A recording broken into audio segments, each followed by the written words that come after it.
News 7 Tamil நேயர்களுக்கு வணக்கம். இந்த சிறப்பு நேரலைக்கு உங்களை வரவேற்கும் நான் மனோஜ்குமார் கோபாலன். 3வது ஆண்டில் தன்னுடைய ஆட்சியில் அடியெடுத்து வைத்திருக்கிறார் தமிழகத்தினுடைய முதலமைச்சர் எடப்பாடி பழனிசாமி.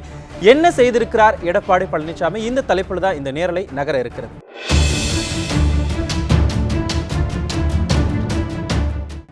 2 ஆண்டு கால ஆட்சியினுடைய அடுத்ததாக 3வது ஆண்டில் அடியெடுத்து வைத்திருக்கிறார் முதலமைச்சர் எடப்பாடி பழனிசாமி. இந்த 2 ஆண்டு காலமாக மக்கள் நலத்திட்டங்கள் எதையெல்லாம் எடப்பாடி பழனிசாமி அவர்கள் அறிவித்திருக்கிறார்கள், செயல்படுத்தியிருக்கிறாரா அப்படிங்கிற விவரங்களை முதல்ல பார்க்கலாம்.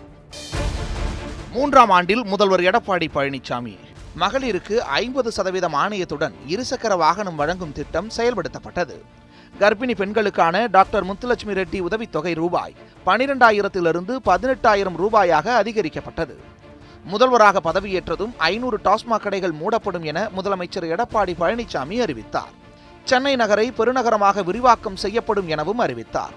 காவிரி விவகாரத்தில் மேலாண்மை ஆணையம் அமைத்து வெற்றியும் கண்டார். 7 பேர் விடுதலைக்கான தீர்மானத்தை நிறைவேற்றி ஆளுநருக்கு அனுப்பியும் வைத்தார். கஜா புயலின் போது முன்னெச்சரிக்கை நடவடிக்கைகளில் சிறப்பாக செயல்பட்ட எடப்பாடி பழனிசாமியின் அரசுக்கு எதிர்க்கட்சித் தலைவர் மு.க. ஸ்டாலின் பாராட்டு தெரிவித்தார். தமிழகம் முழுவதும் நீர்நிலைகளை தூர்வாருவதற்காக குடிமராமத்து பணிகளை தொடங்கி வைத்தது நல்ல வரவேற்பை பெற்றது. உலக முதலீட்டாளர்கள் மாநாடு மூலம் கிடைக்கும் முதலீடுகள் மூலம் 10 லட்சத்திற்கும் அதிகமான வேலை வாய்ப்புகள் உருவாகும் என அறிவித்தார். பெண்கள் பயன்படும் வகையில் இலவச நாட்டுக்கோழி திட்டம் கொண்டு வரப்பட்டது. பிளாஸ்டிக் பயன்பாட்டிற்கு தமிழகத்தில் தடை விதிக்கப்பட்டது. விழுப்புரம் மாவட்டத்தை பிரித்து கள்ளக்குறிச்சியை தனி மாவட்டமாக அறிவித்தார். முதலமைச்சரின் மருத்துவ காப்பீடு தொகை 2 லட்சத்திலிருந்து 5 லட்சமாக அதிகரிக்கப்பட்டது. சென்னை சேலம் இடையே பயணிகள் விமான சேவை மீண்டும் தொடங்கப்பட்டது. வறுமை கோட்டுக்கு கீழ் உள்ள தொழிலாளர்களுக்கு தலா 2,000 ரூபாய் நிதியுதவி வழங்க அறிவிப்பு வெளியிடப்பட்டது. 2,000 கோடி ரூபாயில் சென்னையில் வாகன நிறுத்த வசதி அமைக்க திட்டம் வகுக்கப்பட்டது. தன்னுடைய 2 ஆண்டு கால முதலமைச்சர் ஆட்சியில் என்னென்ன திட்டங்களை எல்லாம் செயல்படுத்தியிருக்கிறார் முதலமைச்சர் எடப்பாடி பழனிசாமி அப்படிங்கிற விவரங்களை பார்த்தோம். தன்னுடைய கருத்துக்களை பகிர்ந்து கொள்வதற்காக சிறப்பு விருந்தினர்கள் இணைய இருக்கிறாங்க. அதிமுகவிலிருந்து நிர்மலா பெரியசாமி இணைகிறாங்க, வணக்கம். பாமகவிலிருந்து திலகபாமா, வணக்கம். விடுதலை சிறுத்தைகள் கட்சியிலிருந்து ஆலோசனை நவாஸ், வணக்கம். கோவையிலிருந்து பாஜகவின் எஸ்.ஆர். சேகர் இணைகிறாரு. சார், உங்களுக்கும் வணக்கம். முதல்ல நிர்மலா மேம், வாழ்த்துக்கள். 2 ஆண்டு கால ஆட்சியை நிறைவு செய்து 3வது ஆண்டில் முதலமைச்சராக அடியெடுத்து வைத்திருக்கிற எடப்பாடி பழனிசாமி முதல்வராக எப்படி இருக்கிறது அதிமுகவுக்கு முதலமைச்சராக எடப்பாடி பழனிசாமியுடைய இந்த 2 ஆண்டு காலம்? அதிமுகவுக்குன்னு இல்லை, ஒட்டுமொத்த தமிழகத்துக்கு அமைதி இருக்கிறது, வளர்ச்சி இருக்கிறது, ஒரு உத்தரவாதமான எதிர்காலம் இருக்கிறது. அனைத்து தரப்பு மக்களுக்கும், விவசாயிகளுக்கு, நெசவாளர்களுக்கு, இல்லாதவர்களுக்கு, சாமானியர்களுக்கு தனித்தனியாக திட்டங்கள், என்ன திட்டங்கள் எல்லாம் எங்கள் அம்மா தொடங்கினாரோ அத்தனையும் குறைவர நடந்து கொண்டு இருக்கிறது. தேர்தல் வாக்குறுதியாக அம்மா என்னவற்றையெல்லாம் அளித்தார்களோ அது எல்லாமே படிப்படியாக நிறைவேற்றப்பட்டு கொண்டு வருகிறது. ஆக தமிழகமே அமைதி பூங்காவாக, ஒரு ஆரோக்கியமாக வளர்ச்சி நடைபோட்டு கொண்டிருக்கிறது. ஒரு ஆளுமை அப்படிங்கிறது ஒரு இனிஷியேட்டிவ் எடுக்கிறவங்க தான் ஆளுமையாக அங்கீகரிக்கப்படுவாங்க.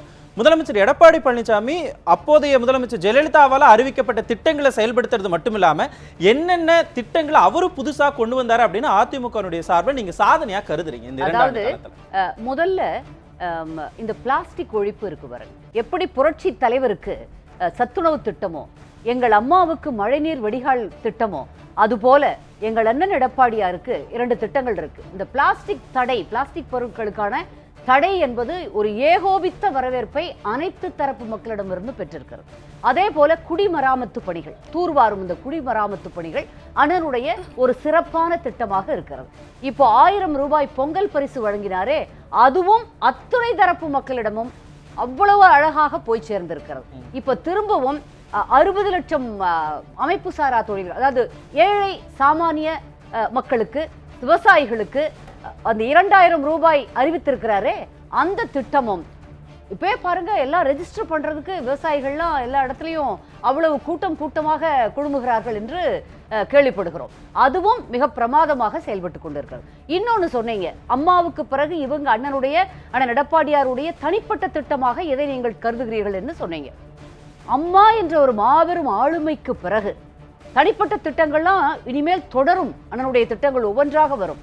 ஒரு மிகப்பெரிய ஆளுமைக்கு பிறகு அண்ணனுக்கு இருக்கக்கூடிய மிகப்பெரிய சவால், அவருக்கு பிறகு ஒரு சாதாரண தொண்டர் இன்னைக்கு ஆட்சி பொறுப்பை ஏற்றிருக்கிறார். அந்த அவருக்கு மிகப்பெரிய சவால். அந்த சவாலை அழகாக அண்ணன் உறுதியாக நிதானமான தனது பணிகளால் நிச்சயமாக சக்சஸ்ஃபுல்லாக மிகவும் வெற்றிகரமாக இந்த திட்டங்களை எல்லாம் எடுத்து செயல்படுத்தி என்னென்னலாம் ஜெயலலிதா அறிவிச்சாங்களோ அதையெல்லாம் செயல்படுத்துறதே ஒரு பெரிய சாதனையாக அதிமுக அப்படி அல்ல. அந்த அரசு பணிகள் அதுபாட்டுக்கு நடந்து கொண்டே இருக்கிறது. ஒரு மிகப்பெரிய ஆளுமை, அவர்களுடைய புகழின் வெளிச்சம், அதுல இருந்து ஒரு சாதாரண தொண்டர் உங்களுக்கு இன்று நடப்பது தொண்டரின் ஆட்சி. தலைவர் இனிமே இப்பொழுது அண்ணன் எடப்பாடியார் அவர்கள் ஒரு தனிப்பெரும் தலைவராக வருவதற்கான அனைத்து தன்னுடைய ஒரு குவாலிட்டிஸ் என்று சொல்வார்களே, பண்புகளையும் வளர்த்து கொண்டு விட்டார் என்று தான் தன்னுடைய உள்ளுக்குள் இருந்த அந்த பண்புகள் எல்லாம் வெளியே தெரிகிறது. ஒட்டுமொத்தமாக பார்ட்டியில கிட்டத்தட்ட எல்லோரும் ஏற்றுக்கொண்டு விட்டார்கள். மக்களும் இப்ப அண்ணனுடைய பணிகளை பற்றி வெளியில ஒரு பரவலாக பேசப்படுகிறது அப்படிங்கிறது உங்களுடைய கருத்தாக ஒரு பக்கம் இருக்கட்டும். இல்ல இன்னும் கொஞ்ச நாள் இந்த ஆட்சி முடியும் காலத்தில் நிச்சயமாக அதிமுக மாண்புமிகு முதல்வர் அண்ணன் எடப்பாடியாரின் தலைமையில் ஒரு மிகப்பெரிய ஒரு தலைவனை அவருடைய ஆட்சி காலம் இன்னும் நிறைய நாட்கள் இருக்கிறது. 2 வருஷம் இருக்கு, 2.5 வருஷம் இருக்கு. ஆனா இப்ப பேரறிஞர் அண்ணாவாகட்டும், எம்ஜிஆர், ஜெயலலிதா, கருணாநிதி, இந்த மாதிரியான தமிழகத்தினுடைய ஆளுமைகள், அரசியல் ஆளுமைகளை பத்தி சொல்லும் பொழுது அவங்க கொண்டு வந்த மிக முக்கியமான திட்டங்கள் எல்லாமே நமக்கு கண் முன்னாடி வரும். நீங்க தான் அதை பட்டியலிட்டீங்க. அப்படி ஒரு முக்கியமான சாதனை, ஒரு மைல் ஸ்டோன் அப்படின்னா எடப்பாடி பழனிசாமி அவர்களுக்கு எதை சொல்லுங்க? அதான் சொல்றேனே, பிளாஸ்டிக் ஒழிப்புக்கு மிகப்பெரிய ஒரு வரவேற்பு இருக்கு. குடிமராமத்து பணி என்பது அண்ணனுடைய மிகப்பெரிய ஒரு திட்டம். அது செயல்பாட்டுக்குள்ள ரொம்ப நாளா இருக்கு அவர் பதவியேற்றதுல இருந்து. அடுத்து பாத்தீங்கன்னா இப்ப ஜிம் இருக்கே, குளோபல் இன்வெஸ்டர்ஸ் மீட் நடந்தது, உலக முதலீட்டாளர்கள் மாநாடு. அது எதிர்க்கட்சிகள் கூறுவதை போல, குறிப்பாக எதிர்க்கட்சி தலைவர் M.K. ஸ்டாலின் அவர்கள் கூறுவதை போல அது ஒன்றும் சாதாரணமான ஒரு ஏதோ ரோட்ல போறவங்களை எல்லாம் கூட்டிட்டு வந்ததாக ஒரு தரக்குறைவான ஒரு விமர்சனத்தை அவர் வைத்தார். உண்மையிலேயே அது ஒரு அப்சர்ட் கமெண்ட். அது வந்தவர்கள், நான் இருந்தேன் 2 நாளும் அந்த நிகழ்ச்சியில பங்கு பெற்றேன். அத்துணை பேரும் அவர் வந்த முதலீட்டாளர்களை, அவ்வளவு பெரிய தொழிலதிபர்களை எல்லாம் ஒரு அவமானப்படுத்தும் ஒரு வார்த்தையாகத்தான் அது இருக்கிறதோ தவிர, உண்மையான முதலீட்டாளர்கள் அங்கே இருந்ததை நாங்கள் கண்கூடாக பார்த்தோம். மிக அழகாக, மிக வெற்றிகரமாக அது நடந்தது. கண்டிப்பாக என்னென்ன வெற்றிகரமாக நடந்தது அப்படிங்கிற பட்டியல உங்ககிட்ட கேட்க வேண்டி இருக்கு. தொடர்ந்து பேசலாம். பாமகவிலிருந்து திலகபாமா, 2 ஆண்டு காலம் எடப்பாடி பழனிசாமியினுடைய ஆட்சியை பாமக எப்படி பார்க்கிறது? உண்மையில எடப்பாடியாருக்கு எங்களோட வாழ்த்துக்களை சொல்லலாம். எதுக்குன்னா, தேர்தல் செலவை வைக்காம எப்படியாவது இருக்கையை தக்க வச்சுக்கிறதுக்கு இந்த 2 ஆண்டுகளாக போராடி தக்க வைத்திருக்கிறார் அப்படிங்கிற வகையில என்னோட வாழ்த்துக்களை சொல்லலாம். சேலத்தை அமெரிக்கா ஒரு சாதனையெல்லாம் எதுவுமே செய்யல, தக்க வைத்ததுக்கு வாழ்த்துக்கள். ஆமா, சேலத்தை அமெரிக்காவும் மதுரையை சிட்னியாவும் மாத்தி இருக்கிறதுக்கு வாழ்த்துக்களை சொல்லலாம். நூற்றாண்டு இல்ல, அவங்களே அதை அக்செப்ட் பண்ணிக்கிட்டாங்க, மாத்திட்டாங்க அப்படின்னு. பாமக அக்செப்டட். பாமக அறிவித்த ஏழைகளுக்கான உதவித்தொகை வழங்கலாம் அப்படின்னு நிதி அறிக்கையில சொன்ன விஷயங்களை இப்ப கையில் எடுத்து அறிவிச்சிருக்கிறாங்க. அதுக்காக பாட்டாளி மக்கள் கட்சி சார்போடு என்னோட வாழ்த்துக்களை சொல்லலாம். தொடர்ந்து குடிமராமத்து பணியை 30 ஆண்டுகளாக மருத்துவர் ஐயா அவர்கள் வலியுறுத்தி வந்துட்டே இருந்தாங்க. அவங்க சொன்னாங்க எடப்பாடியாரோட சாதனையில அதான் மிக முக்கியமானதுன்னு. அதை கையில் எடுத்திருக்கிறாங்க, அது அரசுலேருந்து வலியுறுத்துறாங்கிற வரைக்கும் நான் வாழ்த்துறதுக்கு தயாராக இருக்கிறேன். ஆனால் அந்த குடிமராமத்து பணிக்கு இடையில இன்னும் மணல் திருட்டு ஓடிக்கிட்டு இருக்குங்கிற கவலையும் சேர்ந்து எங்களுக்கு இருக்குது. அவரோட தொகுதியான சேலத்திலேயே இன்னும் சரபுங்கானதையே குடிமராமத்து பண்ணி கொடுத்தா ரொம்ப நல்லா இருக்கும்னு நிறைய வலியுறுத்திட்டு இருக்கோம். அது இன்னும் நடக்கலை. தொடர்ந்து விலைவாசி உயர்வு பட்டியல் ரொம்ப நீளமாக இருக்கிறது. பாமகவினுடைய எல்லா திட்டங்களையும் முதலமைச்சர் எடப்பாடி பழனிசாமி நிறைவேற்றி இருக்கிறாங்க. அதையெல்லாம் வாழ்த்துக்களாக சொல்லியிருக்கீங்க. அப்படின்னா அதிமுக சொல்லிக் கொண்டிருக்கிறது அம்மா வழியிலான ஆட்சி அப்படின்னு. ஆனா நீங்க சொல்றத பார்த்தா ஐயா வழியில ஆட்சி நடத்தி கொண்டிருப்பாங்க போலயே. அப்படித்தான் எங்களை பொறுத்த வரைக்கும் நல்ல விஷயங்கள் எங்களிடமிருந்து யார் எடுத்துக்கொண்டாலும் வரவேற்கிறாங்க. மருத்துவர் ஐயாவை பொறுத்த வரைக்கும் அதுதான். இன்னைக்கு இங்க இருக்க இந்த நிதி அறிக்கையில சொல்லப்பட்ட நிறைய விஷயங்கள் ஆந்திராவில் வழிநடத்தி கல்வி இதுல எல்லாம் கொண்டு போயிட்டு இருக்கிறாங்க. அப்படி யார் எடுத்து சென்றாலும் சரியாகத்தான் நாங்கள் அதுக்கான வரவேற்பை தயாராக இருக்கோம். ஆனா அதை செயல்படுத்துற விதத்துல தான் எங்களுக்கு இன்னும் சிக்கல் இருந்து கொண்டே இருக்கிறது. செயல்படுத்துற விலைவாசி கட்டண எல்லாத்தையும் பேருந்து கட்டணத்திலிருந்து எல்லாமே இன்னைக்கு உயர்ந்து போயிருக்குது. வணிகர்கள் சார்பாக வேணா வாழ்த்து சொல்லலாம். வணிகர்கள் எல்லாம் விலைவாசி திட்டங்கள் எல்லாம் நல்லா இருக்கு. ஆனா எக்ஸிக்யூட் பண்றதுல தான் பிரச்சனை. அப்படின்னா சொன்னது பாமக, ஆனா எக்ஸிகியூஷன் லெவல்ல எடப்பாடி பழனிசாமி அவர்கள் தோத்துட்டாரு அப்படின்னு சொல்றீங்களா? நிர்வாகம் பண்றதுல பெரிய தோல்வியை சந்திச்சிட்டு இருக்கிறது உண்மைதான். நீங்க சாதாரண மக்கள்கிட்ட வரைக்கும் நீங்க கேட்கலாம். சாதாரணமா நீங்க யோசிச்சு பாத்தீங்கன்னா, கல்விக்கூடங்கள்ல இருந்து பணியிடம் நிரப்புதல், இத்தனை பேருக்கு வேலை கொடுத்துருக்கிறோம்னு சொல்றாங்க, அதை வெற்றியா பாக்குறோம். ஆனா அத்தனை பேருக்கு வேலை கொடுக்கிற வகையில எவ்வளவு ஊழல் நடந்துட்டு இருக்கு. ஆசிரியர் பணிக்கு லஞ்சம் கொடுத்து தான் பணியை வாங்கணும், ஆசிரியர்களே லஞ்சம் கொடுக்குற அளவுக்கு கொண்டு வந்து விட்டுட்டோங்கிறது மிகப்பெரிய வருத்தமா நான் பார்க்க வேண்டியது இருக்கு. அப்படின்னா இவ்வளவு அந்த லிஸ்ட்டும் பெருமை வாழ்த்துற லிஸ்ட்டும் அவ்வளவு பெருசு இருக்கு, குற்றம் சொல்றதும் இவ்வளவு லிஸ்ட் இருக்கு அப்படின்னா அவருடைய சாதனை அப்படின்னா, ஒரு முதலமைச்சருடைய சாதனை அப்படின்னா பாமக என்னதான் சொல்லுவீங்க? முதலமைச்சரோட சாதனை இன்ன வரைக்கும் எனக்கு தேர்தல் நடத்தாம அதை தக்க வச்சு உண்மையில தேர்தலுக்காக செலவழிக்கிற மக்கள் வரிப்படம் தான் செலவாக போகுது. சரி, அப்படின்னா அவருடைய சறுக்கல் என்ன? சறுக்கல் நிர்வாக திறமையின்மைதான். பெரிய சறுக்கல்னா அது நிர்வாகத்திறன் மட்டும்தான். நிர்வாக திறமையின்மை மட்டும்தான். அது தொடர்ந்து அதைத்தான் இங்க போயிட்டே இருக்குது. புதிய திட்டங்களையோ இதையெல்லாம் யோசிக்கிறதுக்கான இடங்கள் அவங்க கிட்ட இல்ல. ஒன்றும் இல்லை, இந்த தேர்தல் அறிக்கையில 500 மதுக்கடைகளை மூடுவேன்னு சொல்லியிருந்தாங்க. பாமக அழகா வழக்கு தொடுத்து 3000 மதுக்கடைகளை மூடுவதற்கான எல்லா வழிவகை ஏற்படுத்தி கொடுத்துருச்சு. அவங்க அழகா பாமக மேல பழிய போட்டுட்டு அந்த மதுக்கடைகளை மூடி இருந்திருக்கலாம். இல்ல, சாலைகளை பெயர் மாற்ற போயிட்டு இருக்கு. அப்போ ஒரு விஷயத்தை செயல்படுத்துறதுக்கு கூட நிறைய யோசிக்க வேண்டிய இடத்துல இருக்காங்கிறதா எங்களுக்கு வருத்தம். அப்ப உச்சபட்சமாக இருக்கக்கூடிய எடப்பாடி பழனிசாமியினுடைய அறிக்கைகளாக மட்டுமே எல்லாமே மட்டும்தான், வேற எல்லா திட்டங்களும் அக்செப்ட் பண்ணிக்கலாம் அப்படிங்கறதெல்லாம் செயல்படுத்த தயாராகிட்டானா நாங்க வரவேற்கிறதுக்கு தயாரா இருக்கோம். அப்படின்னா பாமகவினுடைய நிழல் நிதிநிலை அறிக்கையும் உங்களுடைய தேர்தல் அறிக்கையும் எடப்பாடி பழனிசாமி அவர்கள் எக்ஸிக்யூட் பண்ணிட்டாரு அப்படின்னா நீங்க அவர் அக்செப்ட் பண்ணிக்குவீங்க? கண்டிப்பா அக்செப்ட் பண்ணிக்கிறோம். திரு எஸ்.ஆர். சேகர் இணைந்திருக்கிறார். வணக்கம் திரு எஸ்.ஆர். சேகர். பாஜக இந்த 2 ஆண்டு கால எடப்பாடி பழனிசாமியினுடைய ஆட்சியை எப்படி பார்க்கிறது? 2 ஆண்டுகள் மிக சிறப்பாக இந்த ஆட்சியை தக்க வைத்த பழனிசாமி அவர்களுக்கு பாரதிய ஜனதா கட்சியின் பாராட்டுகள். குறிப்பாக சொல்ல போனால் குள்ளநரிகளிடமிருந்து மான்குட்டியை காப்பாற்றியது போல கட்சியையும் ஆட்சியையும் 2 ஆண்டு காலமாக திமுகவிடமிருந்து காப்பாற்றிய ஒரு பெருமை பழனிசாமி அவர்களுக்கு உண்டு. அதற்காக பாராட்டுகள். கட்சி மிகச் சிறப்பாக எந்த விதமாக இவ்வளவு பாராட்டுக்களை நீங்க எடுத்த உடனே சொல்லியிருக்கிறீங்க. ஆனா இதெல்லாம் உங்களுடைய ஆதரவு இல்லாம எப்படி இந்த 2 ஆண்டு காலம் அவங்க ஆட்சி நடத்திருப்பாங்க அப்படின்னு சொல்றதுக்கு ஒருத்தர் காத்துக்கிட்டு இருக்காருங்க, ஆளு ஷானவாஸ். இல்ல, அது எப்போதுமே அப்படிதான் சொல்லுவாங்க. ஏன்னா அரசமைப்பு சட்டத்தினுடைய அத்தனை வரிகளையும் ஸ்ட்ரிக்டா ஃபாலோ பண்ணக்கூடியது பாரதிய ஜனதா கட்சி. அதனால அதை உடைத்து அதை சின்னாபின்னமாக்கி அநியாயமாக ஒரு ஆட்சியை கவிழ்ப்பது, டிஸ்மிஸ் பண்ணுவது, அண்டர் கிரவுண்ட் வேலை பண்றதெல்லாம் இதுக்கு முன்னால் இருந்தவங்க அவங்க பண்ணிக்கிட்டு இருந்த அதே பாணியை நாங்க பண்ணுவாங்கன்னு எதிர்பார்த்தாங்க. அதனால நாங்க காப்பாற்றுவதாக சொல்லுவார்கள். அவர்களாகத்தான் அவர்களை காப்பாற்றிக் கொள்கிறார்கள். இது ஊரறிந்த உண்மை. அதனால கட்சியை கட்டுக்கோப்பாக வைத்திருக்கக்கூடிய ஓபிஎஸ்க்கு என்னுடைய பாராட்டுகள். அம்மாவுடைய ஆளுமை மறைந்த பிறகு அந்த நிகழ்ச்சி என்பது அந்த பாரம்பரியம், அண்ணா திராவிட முன்னேற்ற கழகத்தின் பாரம்பரியம், அது அப்படியே கொஞ்சம் கூட வழுவாமல் காப்பாற்றிக் கொண்டிருக்கிற அமைச்சர்கள், நிர்வாகிகள் மற்றும் கட்சி தொண்டர்களுக்கு என்னுடைய பாராட்டுகள். ஏன் இதை நான் சொன்னேன்னு கேட்டா, இந்த 2 ஆண்டு காலங்கள் மிக முக்கியமான காலங்கள். ஜெயலலிதாவுக்கு பிறகு அதிமுக அழிந்து போயிடும் என்று கனவு கொண்டவர்களுக்கெல்லாம் இந்த கட்சியை அவர்கள் காப்பாற்றியிருக்கிற போது அவர்களுக்கு நாம் ஒரு பாராட்டு சொல்வது, அரசியல் மனமாச்சரியங்கள் அல்லது அந்த கட்சியை சம்பந்தமில்லாத இருந்தால் கூட வெளியிலே இருந்து ஒரு நடுநிலையாளராக பாராட்டுவதுதான் நியாயமாக இருக்கும் என்பதால் இதை நான் சொன்னேன்.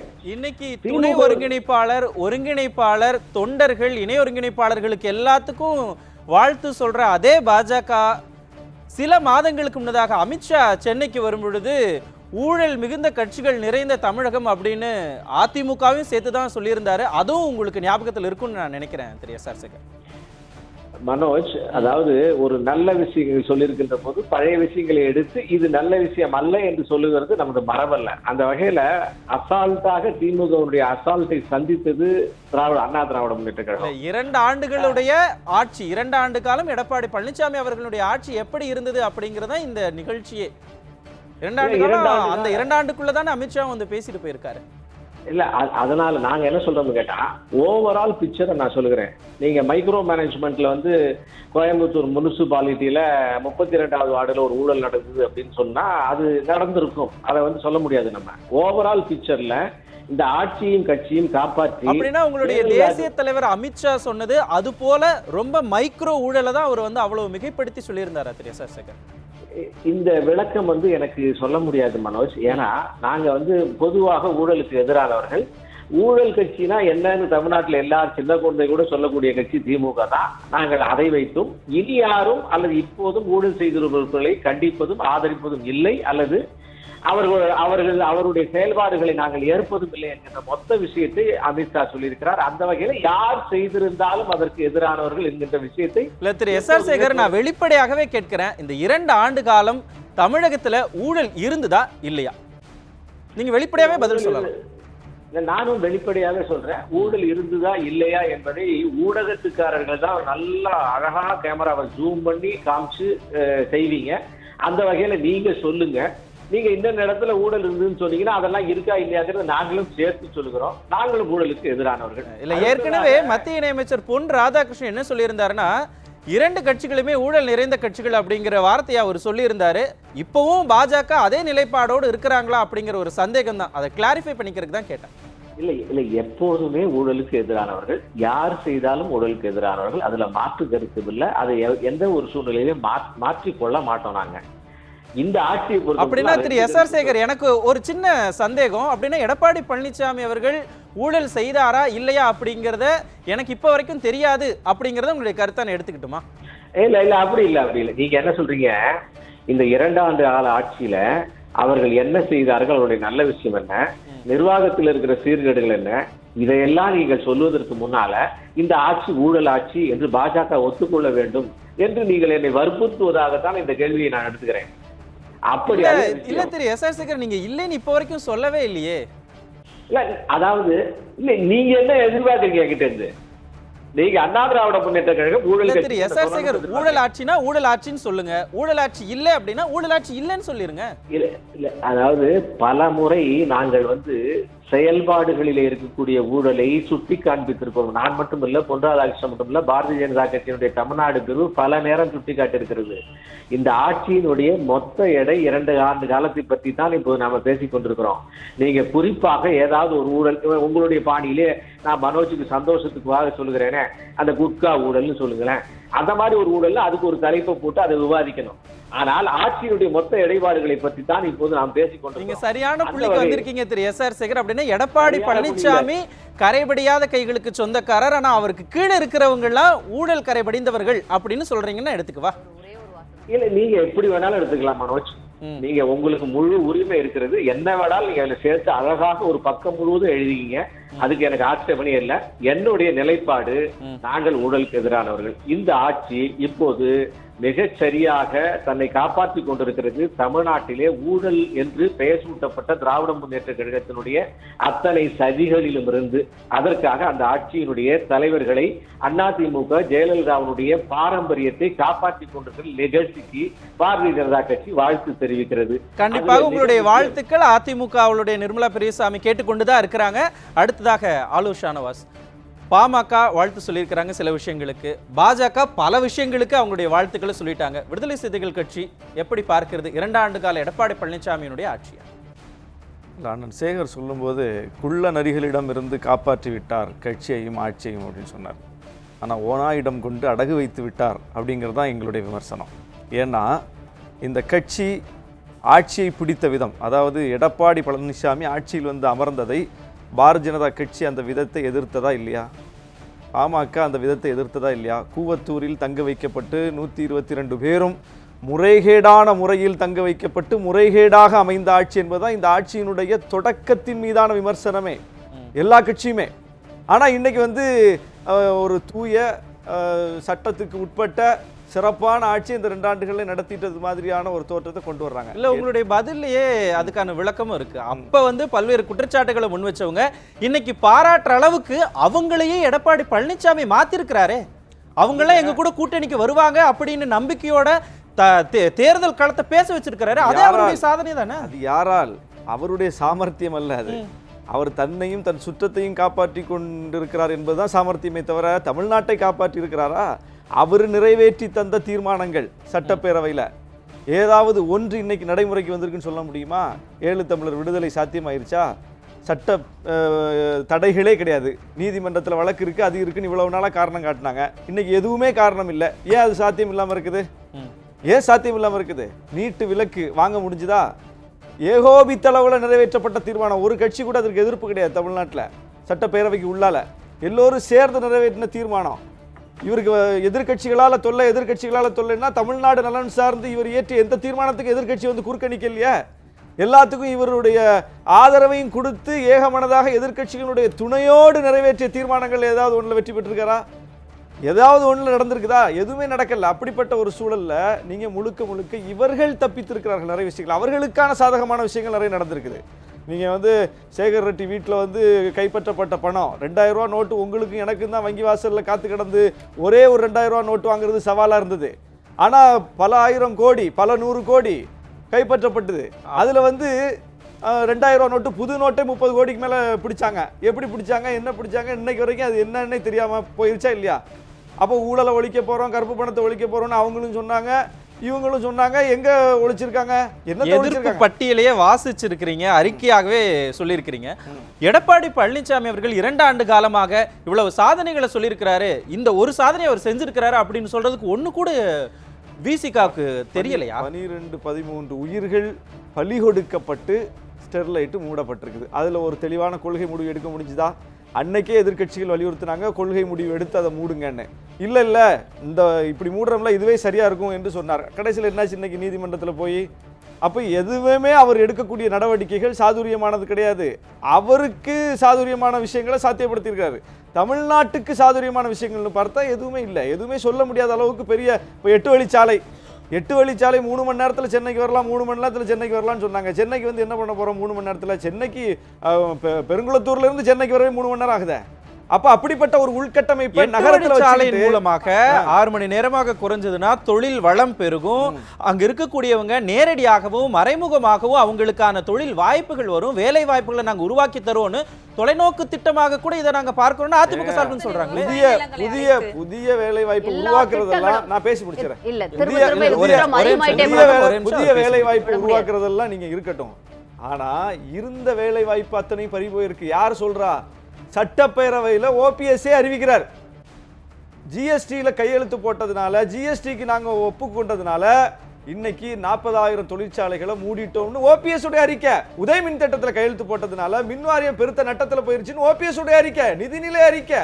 சட்டப்பேரவையில் சொல்றாரு உதய மின் திட்டத்தில் கையெழுத்து போட மாட்டேன்னு அம்மா சொன்னாங்க, ஜிஎஸ்டி ஒப்புக்கொள்ள மாட்டேன்னு அம்மா சொன்னாங்க. நீங்க அம்மா வழி ஆட்சியில தான் இந்த 2 ஆண்டுகள் முடிச்சிருக்கீங்கன்னா அம்மா அதுல இருந்துலாம் வந்து முரண்பட்டாங்கல்ல.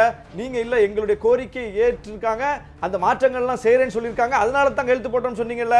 அப்போ பியூஷ் கோயல் வந்து அன்னைக்கு உங்கள்ட்ட வாக்குறுதி கொடுத்தார்ல, உதய மின் திட்டத்தில் கையெழுத்து போடுங்க உங்களுக்கு நிவாரணத்தை நான் வாங்கி தரேன், வாங்குனீங்களா? வாங்க முடியலன்னு சட்டப்பேரவையில் சொல்றீங்க. பொய் புரட்டு நாங்க பேசல, உங்கள் வாக்குமூலத்தை வைத்து சொல்றோம். மோடி ஆட்சி தான் இதை இயக்குதுன்னு நாங்க சொல்லல, நீங்க சொல்றீங்க. குருமூர்த்தி சொல்றாரு, ஓபிஎஸ் சொல்றாரு. ஆமா குருமூர்த்தி சொன்னாரு, அங்க போய் உட்கார சொன்னாரு, நான் உட்கார்ந்தேங்கிறாரு. என்ன அப்போ உதயமின் திட்டம்லாம் நேற்று கூட அதிமுகவுடைய அமைச்சர் தங்கமணி எல்லாம் போய் பார்த்திருக்காங்க. இதை பத்தி கூட அவங்க பேசிருக்கலாம் இல்லையா? எப்ப பேசி முடிப்பீங்க? ஆட்சி போயிட்டே இருக்குதே, எப்போ வாங்கி கொடுப்பீங்க? நீங்க தான் வாங்க முடியலங்கிறீங்க, நீங்க தான் 40,000 தொழிற்சாலை மூடிட்டீங்க. புதிய வேலை வாய்ப்பெல்லாம் உருவாக்க வேண்டாம். இவ்வளவு எதிர்ப்புகளை சொல்லக்கூடிய விடுதலை அறிக்கை காவிரி மேலாண்மை வாரியத்தை அமைச்சது தெரியவே இல்லையா? இதெல்லாம் எவ்வளவு பெரிய போராட்டம். அதுவும் மேலாண்மை வாரியமா அமைச்சாங்க, ஆணையம் அமைச்சிருக்கிறாங்க. நாம கேட்டது வாரியம், அவங்க கொடுத்திருக்கிறது ஆணையம். அதுக்கு எவ்வளவு பெரிய போராட்டம் நடந்திருக்கு தமிழ்நாட்டில். என்ன இவங்களுடைய திறமையால சாத்தியப்பட்டதா? ஜல்லிக்கட்டுல வந்து இவங்களுடைய திறமையால போய் வாங்கிட்டு வந்தாங்களா? இவங்க போயிட்டு திரும்ப தான் வந்தாங்க. மத்திய அரசு ஓபிஎஸ் போன போது திரும்ப அனுப்பிடுச்சு. அதெல்லாம் ஒன்றும் சட்டத்தில் இடமில்ல, ஒண்ணுமே பண்ண முடியாதுன்னு.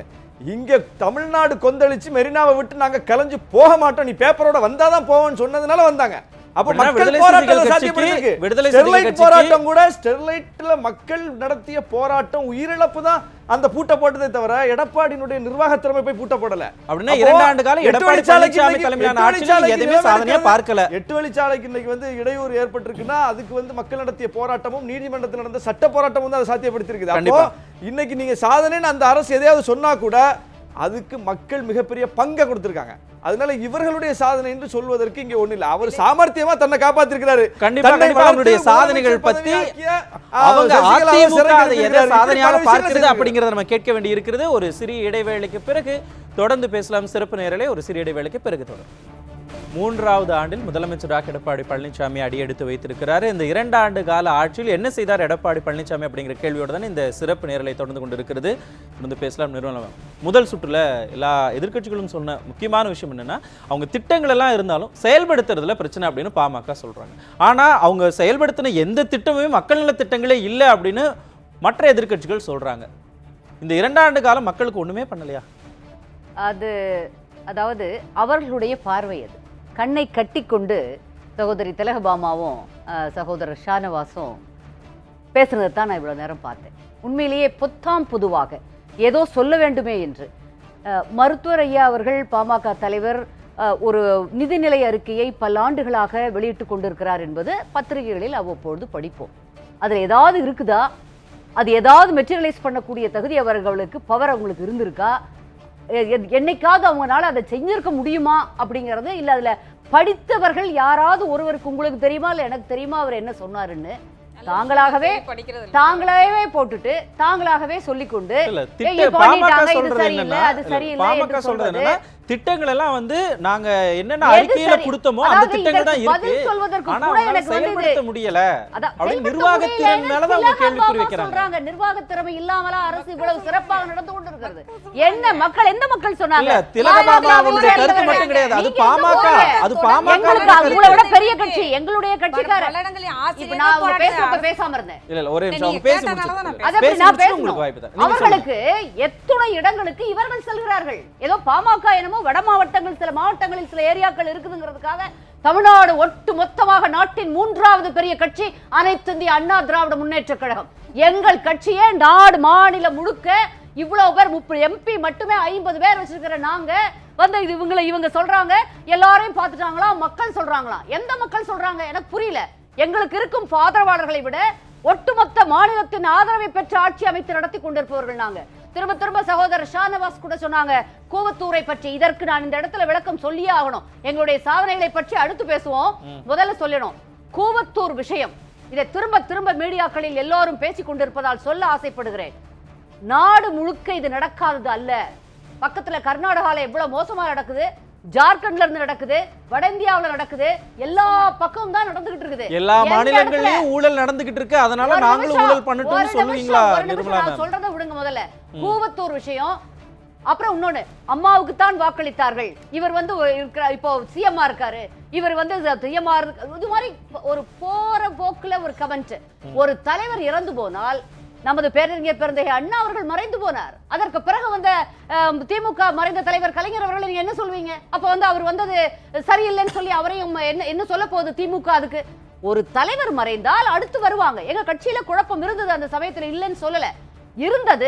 இருந்ததை எங்கள் எம்எல்ஏக்கள் தான் தேர்ந்தெடுத்தார்களே தவிர மக்கள் தேர்ந்தெடுத்த அதிமுகவின் சட்டமன்ற உறுப்பினர்களால் தான் இந்த ஆட்சி இருக்கிறதே தவிர எங்கள் அண்ணன் எடப்பாடியாரின் சாமர்த்தியத்தில் நிர்வாக திறமையால் தான் இந்த அரசாங்கம் நடைபெற்றுக் கொண்டிருக்கிறதே தவிர இவர்கள் சொல்வதை போல இதெல்லாம் வந்து ரொம்ப சிறுவிள்ளைத்தனமான அறிவீனமான கண்ணை கட்டிக்கொண்டு ஒன்றுமே தெரியாமல் பேசும் பேச்சு. சிறுவிள்ளைத்தனமான குற்றச்சாட்டை விமர்சனத்தை எல்லாம் முன்வைக்கிறீங்கன்னு சொல்றாங்களே. உங்களுடைய சாதனைகளை நீங்க பட்டியலிட்டீங்கன்னா லிஸ்ட் பெருசாகும். நிர்மலா மேம் ஒரே நிமிஷம் அவங்க கேட்டுட்டு வந்தறேன். 7 பேர் விடுதலையை பற்றி ஷானவாஸ் சகோதரர் சொன்னார். 7 பேர் விடுதலை செய்யப்பட வேண்டும் உடனடியாக என்பதுதான் அதிமுகவின் தீராத ஒரு உண்மையிலே விருப்பம். அதற்கான எல்லாவற்றையும் நாங்கள் செய்துட்டோம். ஆனால் திமுக காங்கிரஸ் தான் அதற்கு தடை போடுகிறது என்பது உங்களுக்கு தெரியுமா? சோனியா காந்தியினுடைய பர்சனல் விருப்பம் அதுதான் தடை போட்டுக் கொண்டிருக்கிறது. இதுக்கு முன்னாடியே அதுக்கு பதில் சொல்லிட்டாங்க. அவங்க திட்டம் எல்லாம் கரெக்டா போடுறாங்க, திட்டம் எல்லாம் சரியா இருக்கு, எக்ஸிக்யூட் பண்ண முடியல. 7 பேர் விடுதலையில கூட அவங்க ஆளுநர் கிட்ட சாதனை பேசுவதற்கான ஒரு இந்த அரங்கமா பாமக என்னுடைய கேள்வி முடிச்சறேன். குற்றம் சாட்டுவதற்கானதா? ஏதோ அவங்க வந்து அரசியலை கரைத்து குடித்தோர் போல போற போக்குல ஏதோ ரெண்டு பேசிட்டு இருக்காங்க. அத நாங்க உட்கார்ந்து கேட்டுட்டு இருக்கோம் நினைக்கிறீங்களா? கிடையாது. தேர்தல் நெருங்க போது அதிமுகவும் பாமகவும் இப்படி சண்டை போடுறத மக்கள் பார்த்துக்கிட்டு இருக்காங்க. நான் கேக்குறேன் என்ன பட்டியலிட முடியும்? என்ன செய்யலைன்னு அவங்கள சொல்லுங்க, நான் அதுக்கு பதில் என்ன சொல்றேன். செய்யலை நான் தமிழ்நாட்டில் என்ன பிரச்சனை இருக்கிறது? போராட்டங்கள் நடந்தது. தமிழ்நாடு முழுக்க போராட்டங்கள் தூண்டப்பட்டது. உங்க மருத்துவர் ஐயாவை கேளுங்க, அவருக்கு தெரியும் என்ன நடந்தது. உங்களுக்கு தெரியல, போய் கேட்டு பாருங்க அவருக்கு நல்லா தெரியும். ஒவ்வொரு நாளும் தூண்டப்பட்டது. ஒவ்வொரு நாளும் திராவிட முன்னேற்ற கழகம் இதேதான் தூண்டிவிட்டு ஜாக்டோ ஜியோ போராட்டத்திலிருந்து தூண்டப்பட்ட போராட்டங்கள் இருங்க. அது அவங்ககிட்டே கேட்கலாம். என்ன பாமகவில இருந்து என்னதான் சொல்ல போறீங்க? ஏன்னா அவங்க அதிமுகவில இருந்து எல்லாமே குற்றச்சாட்டுகளாக பாமக மேலதான் இந்த பாலை தூக்கி வீசுறாங்க. இல்ல ஒரு தடவை அவருக்கு வாய்ப்பு கிடைக்குது. டாக்டர் அன்புமணி மேல இருக்கிற வழக்கு அவங்க பதில் சொல்ல பேசுறாங்க. ஒரே நிமிஷம் மேம். இல்ல முதல்ல இன்னைக்கு தலைப்பு வந்து எடப்பாடியார் அவர்களின் சாதனைலாம் கிடையாது. 2 ஆண்டுகளில் எடப்பாடியார் என்ன செய்தாருங்கிறதான். இதுல வந்து பிளஸ் மைனஸ் என்னை பொறுத்த வரைக்கும் நான் பொது தளத்துல இருந்து நான் பெரிய அறிவாளி அரசியல் மேதையெல்லாம் நாங்க இங்க டிக்ளேர் பண்ணிக்கிறதுக்கு வரல. சாமானியமான மக்களா இருந்து கூட நான் பேசலாம். இதுல என்ன அவங்களுக்கு கஷ்டம் எனக்கு தெரியல. இந்த இடத்துல இருந்து 2 ஆண்டுகளாக என்ன செய்யப்பட்டிருக்கிறதுங்கிறத தான் முன்வைக்கிறோம். இதுல நல்ல விஷயங்கள் இருக்கும் போது பாராட்டுறதுக்கும் நாங்க தயங்குறதே இல்லை. மருத்துவர் ஐயா அறிக்கையில பாராட்டுறதுக்கு அவர் ஒரு நாளும் தயங்கினதே இல்லை. நீங்க தொழில் முதலீடுகளுக்கு பாமகவினுடைய கடந்த 2 மாத அறிக்கை எடுத்து பார்க்கும் பொழுது பல பாராட்டுகள் வந்துகிட்டு தான் இருக்கு. அதையும் நம்ம பார்த்துட்டு எல்லாம் சேர்ந்ததுதான் வந்து நம்மளுடைய வாழ்க்கை. யாரு எந்த கட்சியையும் எந்த நபரையும் தனிமத தாக்குதலையோ தனி விரோதத்தையோ வெறுப்பு அரசியலையோ மருத்துவர் ஐயா என்னைக்கும் நடத்துறது இல்ல, எங்களுக்கும் வலியுறுத்தல. ஒவ்வொரு ஆண்டு கால பட்ஜெட்லயும் அறிக்கை பாமக வந்துகிட்டு தான் இருக்கு. 3 லட்சம் கோடி கடன் இருந்த பொழுது பாமகவினுடைய அறிக்கை எப்படி இருந்தது? இப்ப 4.25 லட்சம் கோடி கடன் இருக்குது பட்ஜெட்ல. அப்ப எப்படி அறிக்கை பாமக கிட்ட இருந்து வந்தது அப்படிங்கறதையும் நம்ம வேறுபடுத்தி பார்க்க வேண்டியதுதான் இருக்கு. நீங்க பாருங்க, நான் வந்து இப்போ நீங்க முதல்ல அறிவிச்சிங்க என்னென்ன திட்டங்கள் என்னென்ன நலத்திட்டங்கள் கொண்டு வந்திருக்காங்கன்னு. மருத்துவ காப்பீட்டு திட்டம் 2 லட்சமா இருந்ததை 5 லட்சமா உயர்த்தி இருக்கிறாங்கன்னு. இது இவங்க உயர்த்தல, சென்ட்ரல் கவர்மெண்ட்ல இருந்து 5 லட்சமா மாத்தி இருக்கிறாங்க. இது இன்னைக்கு மாறி இருக்கு. எல்லாத்தையும் மற்ற எல்லாரோடையும் தன்னோடதான் சொல்லிக்கிட பழகிறதுக்கு இது சாட்சியம். அவ்வளவுதான். மக்கள் சொல்றாங்கன்னா மக்கள் யாரும் வந்து உங்ககிட்ட தனித்தனியா சொல்ல போறது. ஒவ்வொரு இடத்துலயும் நடக்கிற போராட்டங்கள் எங்களுக்கு சொல்லுது. சிவகாசியில அவ்வளவு பேரும் தொழில் இல்லாம உட்கார்ந்து இருக்கிறோம். 100 நாள் ஆக்கி இருக்கு. என்ன தீர்வு கொண்டு வர முடிஞ்சது? இவங்க நினைச்சா செய்யலாங்க. நாங்க இப்ப அதான் கேக்குறோம், இவங்க நினைச்சா செய்யலாம், செஞ்சு கொடுங்க தான் கேக்குறோம். 100 நாட்கள் ஆயிருக்கிறது. பட்டாசு ஆலைகள் 100 நாட்களாக மூடப்பட்டு கிடக்குது. ஒருத்தனும் சாப்பாட்டுக்கு இல்லாம கிடக்குறான். என்ன செய்ய 3 நாள் ஆர்ப்பாட்டம் சொன்னா செய்யலாம், செய்ய மாட்டாங்க. சுற்றுப்புற சூழல் விளக்க உச்ச நீதிமன்றமே ஒரு தீர்ப்பு சொல்லுது. என்ன செய்ய முடியும்? இல்ல தேர்தல் களத்துல வரக்கூடிய மக்களவை தேர்தல அதிமுகவும் பாமகவும் கூட்டணி அமைச்சு தேர்தலை சந்திக்க போறாங்க அப்படின்னு ஹேஷியங்கள்லாம் எல்லா ஊடகங்களையும் வந்துகிட்டு இருக்கு. ஆனா நீங்க 2 பேரும் இப்படி சண்டை போறத பார்த்தா கூட்டணி வைக்க மாட்டீங்க போலயே. தேர்தல் உடன்பாடு வேறு, நீங்க வந்து அவங்க கிட்ட பதில வாங்கிக்கிறேன். தேர்தல் உடன்பாடு வேறு, எங்க கொள்கையில இருக்கிற விஷயங்கள் வேறு. கொள்கை எங்க சரியா இல்லைனாலும் கேள்வி கேட்கிற விமர்சிக்கிற பழக்கத்தை எப்பயுமே ஐயா வந்து வச்சிருக்கிறாரு. கருணாநிதி ஒரு முறை சொல்லியிருக்கிறாரு, தைலாபுரத்துல இருந்து எனக்கு தைலம் வந்துட்டு இருக்குதுன்னு. அப்படின்னா இது வந்து கூட்டணியை எந்த விதத்திலையும் பாதிக்காது. கூட்டணி எந்த விதத்திலும் பாதிக்காது. எப்பயும் எல்லாத்தையும் கேட்டுட்டு எஸ்ஆர் சேகர் அங்கிருந்து சிரிச்சுக்கிட்டே இருக்கிறாரு. அதையும் நம்ம பார்த்துக்கிட்டு தான் இருக்கிறோம். நீங்க தொடர்ந்து பேசுங்க. தொடர்ந்து இந்த ஆட்சியில தொழில்கள் எல்லா இடத்துலயும் போயிருக்குது. இவங்க நான் முதல்ல ஆரம்பத்திலேயே சொல்ல தொடங்கினேன், நம்ம குடிமராமத்து பணி ஒவ்வொரு இடத்துலையும் தொடங்கின விஷயங்களை எங்க சரியா செயல்படுத்தியிருக்காங்கன்னு மிகப்பெரிய கேள்வி இருக்கு. பள்ளிக்கூடங்களை நிறைய அரசு பள்ளிக்கூடங்களும் மூடி இருக்கிறாங்க. இதைத்தான் நான் கேட்கிறேன், உங்களால செய்ய முடியும்?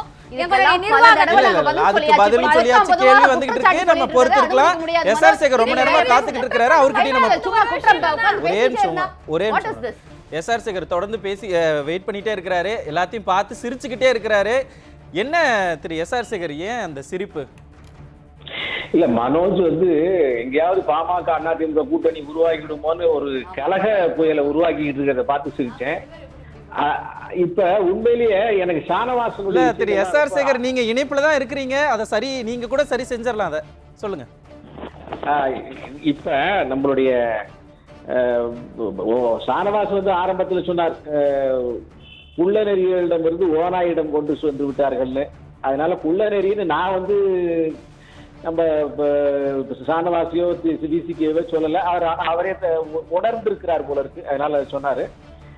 7 தமிழர் விடுதலைகளை பற்றி பேசினார்கள். இந்த நாட்டில் பொருளாதார வளர்ச்சி, விவசாய வளர்ச்சி, தனி மனித வளர்ச்சி, overall development of cities and villages, இதெல்லாம் பற்றி எல்லாம் பேசுவதற்கு விசி கேட்ட ஒன்றும் விஷயம் இல்லை. ஏன்னா அரசாங்கத்தினுடைய இந்த விஷயங்கள் ஏதாவது குறைபாட்டு சொன்னா அதுக்கு வழி இல்லைங்கிற காரணத்தினால அதையெல்லாம் எடுத்து பேசுகிறார்கள். நீட் வந்து சுப்ரீம் கோர்ட்டினுடைய ஆர்டர், அதை வந்து யாருமே ஒன்றும் சொல்ல முடியாது. எப்போதுமே எங்க மேல போடுவாங்க. இப்ப தமிழ்நாடு அரசாங்கத்து மேல போட்டிருக்காரு. நிவாரண தொகையை பற்றி பேசுகின்ற போது அது வாங்க முடியவில்லைன்னு எல்லாம் பேசல ஓபிஎஸ். அவங்களுக்கு வரக்கூடிய அந்த நிவாரண தொகை வந்து சேரவில்லைன்னு சொன்னார். வந்து சேரவில்லைங்கிறது அன்றைய ஸ்டேட்மெண்டா இருக்கலாம். அது மட்டும் இல்லாம வெகுனால வந்து சேரலைங்கிறதையும் ஓபிஎஸ் சொல்லியிருக்கலாம். அது ஒரு பொலிட்டிக்கல் ஸ்டேட்மெண்ட். ஏன்னா அரசாங்க நடைமுறைகள்ல இந்த மாதிரி விதிமுறைகளோடு நம்ம சப்மிட் தான் வரும். வெறும் ஃபார்ம்ல எழுதி கொடுத்தா பேங்க்லயே வந்து தப்பா இருந்தா திருப்பி கொடுத்துறான். எனவே என்ன செய்யலைங்கிறது இவங்க செய்ய சொல்லல. ஆனால் இன்னும் ஸ்டேட்மெண்ட் கேளுங்க கவர்மெண்ட்ல அது வந்துச்சு அவளையாரு. ஏன்னா சென்ட்ரல் கவர்மெண்ட் 96,000 கோடி ரூபாய் ஜிஎஸ்டி வருமானம் தடை சொல்லிட்டாங்க. அம்மாவுடைய ஆட்சியில் அம்மாவே சொல்றாங்க ஜிஎஸ்டி வருமானம் வராதுங்கிறதால அதுக்கு போகலன்னு சொல்லி. ஆனா 96,000 கோடி தமிழ்நாட்டுக்கு வந்திருக்கு. எனவே இதெல்லாம் வந்து இன்றைக்கு பேச முடியாத குற்றச்சாட்டுகள் சொல்ல முடியாதனால விசிகே வந்து இந்த மாதிரி பேசுது. ஆனால் இந்த அரசாங்கத்தை பொறுத்த மட்டும் எனக்கு 2 விஷயம் மட்டும். ஒண்ணு, ஒரு பாராட்டு, ஒரு குற்றச்சாட்டு. பாராட்டை பொறுத்த மட்டும் பிரதம மந்திரியினுடைய இந்த ஆயுள் இன்சூரன்ஸ் திட்டம், ஆயுள் காப்பீட்டு திட்டத்துல 2 லட்சத்து 5 லட்சம் இருக்காங்க. இந்த சென்ட்ரல் கவர்மெண்டுடைய பணங்கள் தான் மெஜாரிட்டி ஸ்டேட் இம்ப்ளிமெண்ட் பண்ணுது. ஆனால் தமிழகத்தை பொறுத்த மட்டும், குறிப்பாக கோயம்புத்தூரை பொறுத்த மட்டும் பல மல்டி ஸ்பெஷாலிட்டி ஹாஸ்பிட்டல்ஸ் வந்து சென்ட்ரல் கவர்மெண்டினுடைய பிரதம மந்திரியினுடைய ஆயுள் காப்பீட்டு திட்டத்தை இன்னும் ஏற்கவில்லை. கார்டை கொண்டு போய் கொடுத்தா ரெஃப்யூஸ் பண்றாங்க. காரணம், அவர்கள் வந்து மத்திய அரசுக்கு கெட்ட பேர் வாங்கி தரணும்னு நினைக்கிறாங்க. தமிழ்நாட்டில் இருக்கக்கூடிய தமிழக அரசு தான் இதை வந்து முன்னிருந்து நடத்தணும். திரு எஸ்.ஆர். சேகர், என்னுடைய கேள்வி நான் வெளிப்படையாக கேட்கிறேன். பாமக வைத்திருக்கக்கூடிய குற்றச்சாட்டு இந்த நிர்வாகத்திறன் இங்க இல்ல அப்படிங்கிற குற்றச்சாட்டை ஏற்றுக்கொள்கிறீங்களா, மறுக்கிறீங்களா? நான் பாமகவுடைய குற்றச்சாட்டுகள் எதையும் ஏற்பதே இல்லை. ஏன்னா ஒரு பேப்பர் எடுத்து இஷ்டத்துக்கு ஒரு அரசாங்கத்து மேல அவதூறுகளை அள்ளி வீசுவதிலே அந்த கட்சிக்கு வந்து பிஹெச்டி தான் கொடுக்கலாம். போகின்ற போது வருகின்ற போது ஏராளமான குற்றச்சாட்டுகளை சொல்லுவது இயல்பு, ஈஸி. ஆனால் அந்த குற்றச்சாட்டுகளுக்கான ஆதாரங்களை தந்து அது சரியில்லை, அதை திருத்திக் கொள்ளுங்கள் என்ற கால அவகாசத்தை கொடுத்து விட்டு அப்புறம் வந்து குற்றச்சாட்டுகளை சொன்னால் அது சரி. அதனால ஆரம்பத்திலிருந்து அவருடைய பழக்கம் வந்து தொடர்ந்து தினசரி அறிக்கை வெளியிடுவது, குற்றச்சாட்டுகளை சொல்வது வழக்கம். அந்த வகையில நிர்வாக சீர்கேடுனா குறிப்பிட்டு சொல்லட்டும், இந்த இடத்துல இருக்கு, நிர்வாக சீர்கேடு இருக்கத்தான் செய்யும். ஆனா நிர்வாக எந்த இடத்துல இருக்கு, அது எதற்கு இருக்குது, சரி செய்ய வேண்டும் என்று சொன்னால் அது ஆக்கப்பூர்வமான குற்றச்சாட்டு இல்ல. ஒரு 5 நிமிஷத்துக்கு முன்னாடிதான் அதிமுகவும் பாமகவும் நிர்மலா பெரியசாமியும் திலகபாமாவும் சண்டை போட்டுக்கிட்டு இருந்தாங்க. அதை பார்த்தோம். இப்ப எஸ்.ஆர். சேகரும் கூட பாமக மேல அந்த பால தூக்கி போடுறாரு. எனக்கு ரொம்ப ஆச்சரியமா இருக்கு திரு எஸ்.ஆர். சேகர். மனோஜ், நீங்க கவலைப்படாதீங்க. மனோஜ், நீங்க கவலைப்படாதீங்க. கூட்டணி பேச்சுவார்த்தையில எந்த விதமான சறுக்களும் சங்கடங்களும் வராது. நீங்க சொன்ன விஷயத்துக்கு நான் பதில் சொல்றேன். அந்த பதில்ல சாதாரணமாக வைகோ அப்படிதான் பண்ணுவாரு.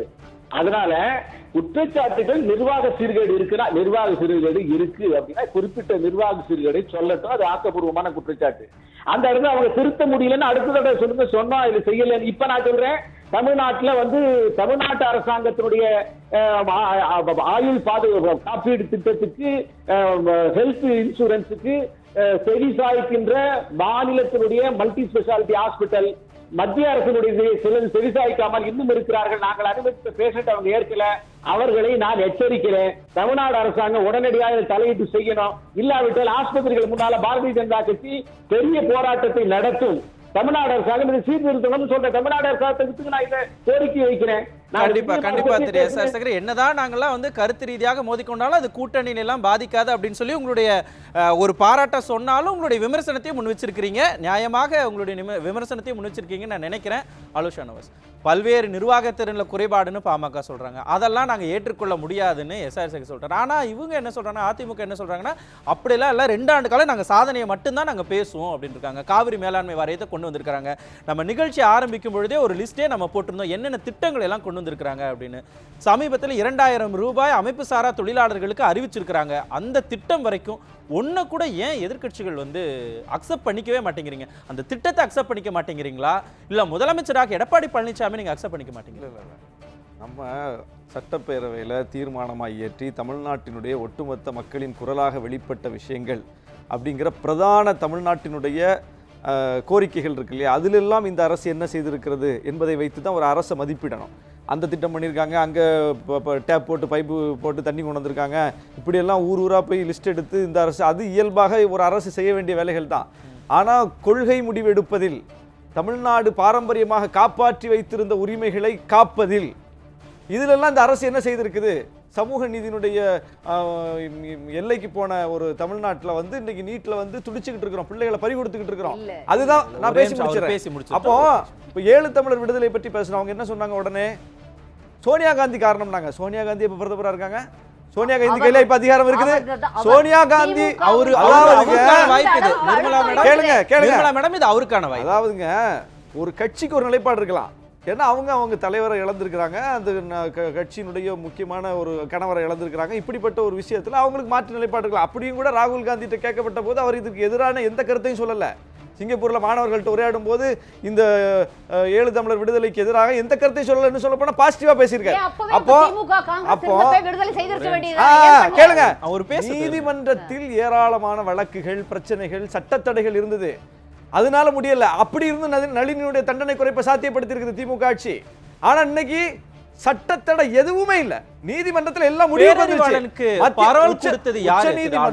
உச்சநீதிமன்றம். திரு ஆலுஷா நவாஸ், பேரறிவாளனுக்கு பரோல் கொடுத்தது யார்? சட்ட நடவடிக்கைங்க, எந்த தடையும் இல்ல, கொடுத்துதான் ஆகணும். போராட்ட களத்துல நிக்குது. சட்ட நடவடிக்கைக்காக இவ்வளவு நாட்கள் காத்து கொண்டிருந்தீங்க அப்படின்னா, இனிமேலும் சட்ட நடவடிக்கைக்காக நாங்க காத்து கொண்டிருக்கிறோம் அப்படின்னு அதிமுக நடவடிக்கை எதுவுமே இல்லையா? உச்சநீதிமன்றம் தெளிவா சொல்லிருச்சே, எந்த வழக்கும் இல்ல, இந்த விடுதலைக்கும் எந்த இதுக்கு சம்பந்தமே கிடையாது என்று உச்சநீதிமன்றம் சொல்லிருச்சு. மத்திய அரசுக்கு இதுக்கு சம்பந்தமே கிடையாதுன்னு சொல்லிருச்சு.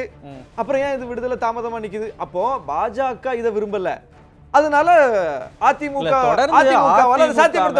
இவ்வளவு குற்றச்சாட்டுகளையும் விமர்சனங்களையும் வைக்கும் பொழுது பாமக வந்து ஒரு திட்டத்தை எதிர்க்கிறாங்க, இன்னொரு திட்டம் மக்களுக்கு நல்லதா இருந்ததுன்னா அதை அவங்க வரவேற்கிறாங்க. பொங்கலுக்கு காசு கொடுக்குறாங்க, பொங்கலுக்கு நலத்திட்டங்கள் மக்களுக்கு வழங்குறாங்கன்னா அதை அவங்க வரவேற்கிறாங்க. ஆனா எல்லாத்தையுமே நாங்க ஒட்டுமொத்தமாக எதிர்ப்போம் அப்படிங்கிற ஒரு மனநிலை அப்படிங்கிறது எதிர்க்கட்சிகளுடைய ஒட்டுமொத்த மனநிலை. நிவாரணம் கொடுக்கணுங்கிறது நம்ம கோரிக்கை. ஆனா நிவாரணம் முழுமையாக கொடுக்கப்பட்டிருக்குதா? எப்ப கொடுக்குறாங்க? தேர்தல், திருவாரூர் தேர்தலை ஒட்டி பொங்கலுக்கு அறிவிக்கிறாரு. இப்போ அடுத்த நாடாளுமன்ற தேர்தல் தேதி அறிவிக்கப்படுறதுக்கு முன்னால் அவசரமா 2000 ரூபான்னு அறிவிக்கிறாரு. அப்போ இதெல்லாம் நோக்கத்தின் அடிப்படையிலானது. மக்களை காப்பாற்றணும், அவங்க பிரச்சனையிலிருந்து அவங்களை மீட்கணும்னு இல்லை. நாங்க என்ன சொல்றோம், நாங்க பாராட்டுறோமா எதிர்க்கிறோமாங்கிறதெல்லாம் விட்டுருங்க. இவர்கள் எடுக்கிற ஒவ்வொரு நடவடிக்கையும் பாதிக்கப்பட்டவன் தரப்புல இருந்து எப்படி பார்க்கறான் பாருங்க. இவங்க நிதிநிலை அறிக்கை வாசிச்சுட்டு இருக்கிற ஓபிஎஸ் கோயம்புத்தூர்ல போய் கேட்கறாங்க, உங்க செய்தியாளர்கள்லாம் சிறு குறு தொழிலாளர்கள் அங்கே இருக்கக்கூடிய அந்த பிரதிநிதிகள்கிட்ட, தொழில் சார்ந்த பிரதிநிதிகள்கிட்ட அவங்க சொல்றாங்க, ஐயோ ஒண்ணுமே இல்லை, நாங்கள் அதை எதிர்பார்த்தோம் இதை எதிர்பார்த்தோம், எதுவுமே இல்லை என்று அந்த பாதிக்கப்பட்ட தரப்பிலிருந்து, கஜா புயல் பாதிக்கப்பட்ட மக்கள்கிட்ட போய் நீங்க ஒரு சர்டிபிகேட் வாங்கிட்டு வந்துருங்க. இந்த அரசுக்கு சாதாரண எதிர்க்கட்சிகளே வந்து சர்டிபிகேட் முதலமைச்சருக்கு கொடுத்தாங்களே, கஜா புயலை வந்து முன்னெச்சரிக்கை நடவடிக்கை, ஒரு நாள் முன்னெச்சரிக்கை நடவடிக்கை என்கிற வகையில் அந்த முதல் நாள் 2ஆம் நாள் விஷயம். ஆனால் பாதிக்கப்பட்டு களத்துல கையர் நிலையில நிற்கும் போது மக்களை மீட்பதற்கு ஆள் இல்ல. நீங்க ஓஎஸ் மணியனுக்கு என்னாச்சு நிலைமை, ஒரு அமைச்சர் சந்தித்த நெருக்கடி என்னங்க? அப்போ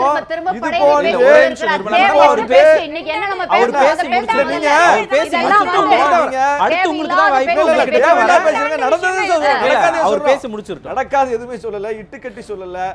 அதிமுக தரப்பில் இருந்து சொல்லப்பட்ட வாக்குறுதிகளை முன் வச்சு நம்ம பேசிட்டு இருக்கோம். இப்ப இதுல கட்சியை காப்பாற்றிட்டாரு, கட்சி எதிரிகளினுடைய பிடியிலிருந்து மீட்டுட்டாரு அப்படின்னு சேகரன் சொன்னார். அதாவது கட்சியை ஆட்சியிலிருந்து அகற்றுவதற்கு சட்டப்பேரவைக்குள்ள என்ன நடந்துச்சு? கட்சியை எதிர்த்து வாக்களித்தார் ஓபிஎஸ் தலைமையிலான 11 எம்எல்ஏக்கள். ஆனா இன்னைக்கு வரைக்கும் அவங்க மேல நடவடிக்கை உண்டா? ஆனா அவைக்குள்ள தினகரன் தரப்பு ஆட்கள் யாருமே அவைக்குள்ள ஆட்சிக்கு எதிராக எதையும் செய்யல. வெளியே போய் ஒரு நிலைப்பாடு அதெல்லாம் எடுக்கிறாங்க. எடப்பாடி ஆனா அவங்க discretionary power, எங்க சபாநாயகரோட discretion. அத பத்தி விடுதலை சிறுத்தைகள் கவலைப்பட வேண்டிய அவசியம் இல்லை. அதையெல்லாம் அதிமுகவினர் பார்க்கிறாங்க. அதெல்லாம் எடப்பாடி பழனிசாமியுடைய ராஜதந்திரமாக பார்க்கிறாங்க. அதாவது நீங்க வந்து கட்சிக்கு எதிராக செயல்படுறவங்களுக்கு மேல நடவடிக்கை எடுக்காம அத கேட்க கட்சிக்கு உள்ள அவைக்குள்ள நடக்குதுங்க. அவைக்குள்ள நடக்கிறது எம்எல்ஏக்கு நடக்கக்கூடிய ஆபீஸ்க்குள்ள நடக்குது. அங்க பாருங்க எஸ்ஆர் சேகரும் அதுக்கு குரல் கொடுக்கிறாரு. தமிழ்நாடு சட்ட பேரவைக்குள்ள நடந்ததுனால நம்ம பேசிதான் ஆகணும். இவங்க ஆபீஸ்க்குள்ள நடந்தா நம்ம அதை பத்தி கமெண்ட் சொல்லாம கூட விடலாம். அப்படின்னா இன்னைக்கு ஒரு தொகுதியில் இன்னைக்கு 18 தொகுதியில கிட்டத்தட்ட எம்எல்ஏக்கள் இல்லாம 2 அது அவர்கள் செய்த தவறு. அந்த தினகரனுடைய பேராசை. அப்ப ஓபிஎஸ் பண்ணது ஓபிஎஸ் எதிர்க்கல வாக்களிச்சாரு. ஒரு சபாநாயகர் யார் மேல நடவடிக்கை எடுக்கணும்? ஒரு சபாநாயகர் யார் மேல நடவடிக்கை எடுக்கணும்? அவைக்கு உள்ள கட்சி விரோத செயல் யாராவது இருந்தா தான் சபாநாயகருக்கு அதிகாரம். ஆனா அவைக்கு வெளியே அவங்க எடுக்கக்கூடிய முடிவுக்கு கட்சி வேணா நடவடிக்கை எடுக்கலாம், கட்சியை விட்டு நீக்கலாம். ஆனா கட்சியை சொல்லணும், உச்சநீதிமன்றம் சொல்லணும், எல்லாமே உங்களுக்கு சாதகமானதா இருக்கு. அதுதான் நாங்க சொல்றோம். ஏன்னா இது மோடி அரசு நடத்துகிற ஆட்சி, அதனால அவங்களுக்கு சாதகமா நீங்க இருப்பீங்கன்னு அவங்க உங்களுக்கான சாதகமான சூழ்நிலை உருவாக்கி தந்திருக்காங்க. அது எல்லாமே அவங்க கட்சிக்குள்ள கட்சியினுடைய யூகம் தான். நானும் சொல்றேன் சோனியா காந்தி தான் காரணம் 7 பேர் விடுதலைக்கு எதிராகன்னு நானும் யூகம் சொல்றேன். சரி, இவ்வளவு சாதனைகள் செஞ்சிருக்கிறோம் சொல்றீங்களா மேடம்? ஒரே இவ்வளவு சாதனைகள் 2 ஆண்டு காலமா எங்களுக்கு சாதனைகள் தான் நிறைய இருக்கு, லிஸ்ட் போட்டா பத்தாதுன்னு சொல்லக்கூடிய நிர்மலா பெரியசாமி, உங்களுடைய ஆட்சிக்கு 2 ஆண்டு காலம் எடப்பாடி பழனிசாமியினுடைய ஆட்சிக்கு எவ்வளவு மார்க் கொடுப்பீங்க? இறுதி கருத்தா சுருக்கமா. 100க்கு 100 கொடுப்பேன். 100க்கு 100. ஆமா. எதற்காக 100க்கு 100? முதல்ல மக்கள் அமைதியாக இருக்கிறார்கள். திரும்ப திரும்ப சொல்றேன், இங்க எந்த பாதுகாப்புக்கும் அச்சுறுத்தல் இல்ல. 2 ஆண்டுகளுக்கு முன்னாடி ஒரு மக்கள் தடவை அமைதியா டாக்டர் இல்லையா? அன்புமணி மத்திய அமைச்சரானார். இன்னும் கேஸ் இருக்கு. இன்னும் அவங்க வந்து அது இவர்கள் பேசுகிறார்கள் ஊழலை பற்றியும், இவர்கள் பேசுகிறார்கள். ஆமா, ஏன் பேசுறோம்? நாங்க பேசினா மட்டும் உங்களுக்கு கஷ்டமா இருக்கா? எங்களுக்கு வந்து திரும்ப சொல்லிட்டே இருக்கீங்க. திலகபாமா, அவங்களுடைய வாய்ப்பு அவங்களுடைய வாய்ப்பு உங்களுக்கு வாய்ப்பு தரேன், உங்களுக்கு வாய்ப்பு தரேன். இவர்கள் மட்டும் பேசிட்டே இருக்கலாம். நம்முடைய தரப்பை பேச வைத்தார். நீங்க பேசுங்க. இப்போ உங்களுடைய வாய்ப்பு. திலகபாமா நம்மை பேச வைக்கிறார். பேசக்கூடாது என்றுதான் இருந்தேன். நீங்க பேசுங்கன்னா அவங்களுக்கு கேக்குறாங்க. டாக்டர் அன்புமணியினுடைய வழக்கு ஒரு தடவை மத்திய அமைச்சர். இன்னும் இருக்கு. இன்னும் நீங்க வந்து அடுத்தவங்களை பற்றி என்னுடைய கேள்வி என்னன்னா, எடப்பாடி பழனிசாமியினுடைய எந்த முகாந்திரமும் கிடையாது. எடப்பாடி பழனிசாமியினுடைய 2 ஆண்டு கால ஆட்சிக்கு எவ்வளவு மார்க் கொடுப்பீங்க? சொல்வீங்களா? அவங்க 2 பேர் பேசுறப்போ நீங்க என்ன வேணாலும் பேச விடுவீங்களா? ஒரே நிமிஷம். எவ்வளவு, என்னுடைய கேள்வி இதுதான், எவ்வளவு மார்க் கொடுப்பீங்க? ஏன் 100 மார்க்? அவ்வளவுதான். 16 விதமான விருதுகள், 16 விதமான அங்கீகாரங்கள், அத்துணை துறையிலும் பாத்தீங்கன்னா ஒட்டுமொத்த செயல்பாடு, சட்டம் ஒழுங்கு, சுற்றுலா, அத்தனையிலும் இந்தியாவிலேயே தமிழ்நாடு சிறந்த மாநிலமாக இந்தியா டுடே தேர்வு செய்து 4 விருது வழங்கியிருக்கு. கிருஷி கர்மான் விருது வேளாண் பயிர் உற்பத்திகளில், தானிய உற்பத்தியில் 4 வருடமாக முதல் பரிசை பெறுகிறது. 2வது இடத்தில் தொழில்துறையில் இருக்கிறது. இவங்க இடமோ இல்லைங்கிறாங்க. மகாராஷ்டிராவுக்கு அடுத்தபடியாக 2வது இடத்தில் இருக்கிறது நம்ம தமிழகம். எந்த குறைபாடும் ஒவ்வொன்றிலையும் பொது விநியோக திட்டமாகட்டும், பெரியகுளம் காவல் நிலையம் இந்தியாவிலேயே 8வது சிறந்த காவல் நிலையமாக தேர்ந்தெடுக்கப்பட்டிருக்கு. தொழிற்சாலைகளின் எண்ணிக்கை மற்றும் பணியமர்த்தப்பட்டுள்ள நபர்களின் எண்ணிக்கையின் அடிப்படையில் தமிழ்நாடு முதலிடத்தில் இருக்கிறது. இன்னும் பாத்தீங்கன்னா இப்ப போட்டிருக்க 3,431 கோடிக்கு புரிந்துணர்வு ஒப்பந்தங்கள், அதன் மூலமாக 10,50,000 பேருக்கு வேலை வாய்ப்பு கிடைக்கிறது.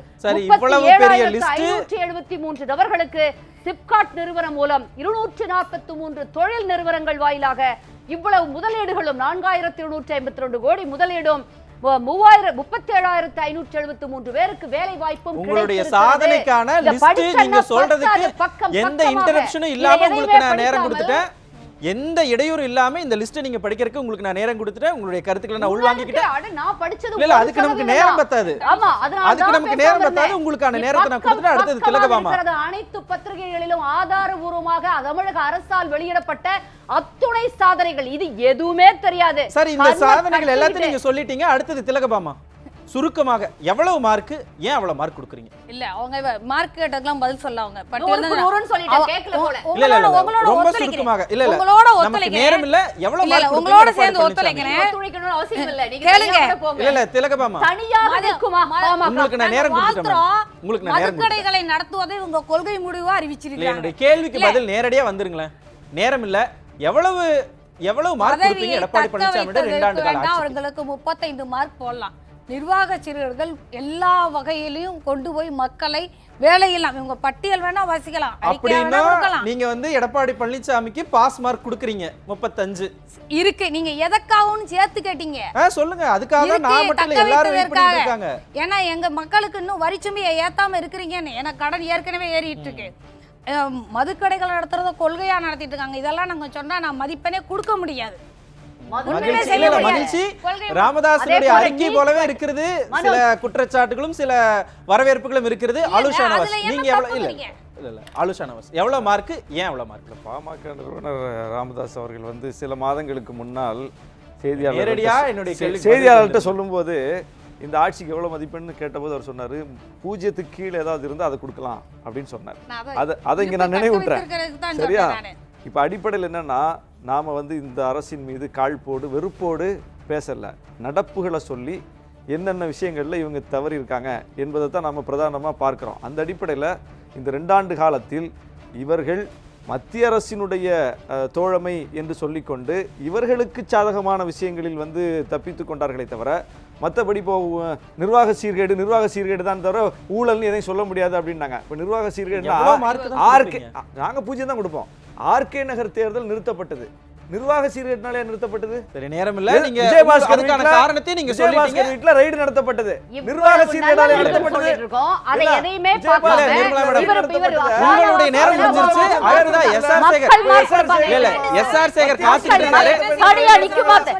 தனியா ஒரு மேடம், தொகுதி நமக்கு டைம் இல்ல. எஸ்ஆர் சேகர் காத்துக்கிட்டு இருக்காரு. எடப்பாடி இப்ப என்ன செய்தாருங்கிறதான் பேச்சு. இப்ப பாஜகவுக்கு நேரம் கொடுக்கணும். அவருடைய நேரத்தை தான் நீங்க 2 பேரும் எடுத்துக்கிட்டு இருக்கீங்க. திரு எஸ்ஆர் சேகர், உங்களுடைய மதிப்பெண்ணுக்காக நாங்க காத்துக்கிட்டு இருக்கிறோம். எவ்வளவு மதிப்பெண்கள் கொடுப்பீங்க எடப்பாடி பழனிசாமியோட இந்த 2 ஆண்டு கால ஆட்சிக்கு? நான் மதிப்பெண் கொடுக்கறதுக்கு முன்னால 10 செகண்ட்ல 2 பதில் சொல்லிடுறேன். ரொம்ப கோவையில 40,000 யூனிட் மூடப்பட்டது ஷானவாஸ் ஆரம்பத்தில் சொன்னாரு. அது மூடப்பட்டிருந்தால் வேலை வாய்ப்புகள் ஏற்பட்டிருந்தா இன்னைக்கு கோயம்புத்தூர் பெரிய தீப்பற்றி எரிஞ்சிருக்கும். வேலையே இல்லாத ஒரு புரட்சி ஏற்பட்டிருக்கும். அது 2008-09 திமுக ஆட்சியில தான் பவர் ஸ்ட்ரக்ல இந்த கோயம்புத்தூர் தன்னை எதிர்ப்பு காமிச்சு. 1 கஜா புயல்ல 4000 ரூபாய். திரு எஸ்ஆர் சேகர், நேரடியா உங்களுடைய மதிப்பெண்ணுக்கு வந்துருங்களேன். ஓபிஎஸ் தான் ஒத்துக்கிட்டாரு. அவங்க அந்த இல்ல, நமக்கு நேரம் இல்ல. யாருமே வந்து நமக்கு நேரம் இல்ல.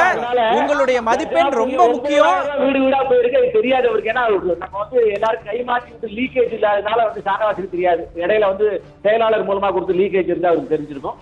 இப்ப இந்த அரசு 2 ஆண்டு காலமாக மிக சிறப்பாக திராவிட முன்னேற்ற கழகம் என்ற குள்ளநிலையிலிருந்து தமிழகத்தை காப்பாற்றி கொண்டிருக்கிறது.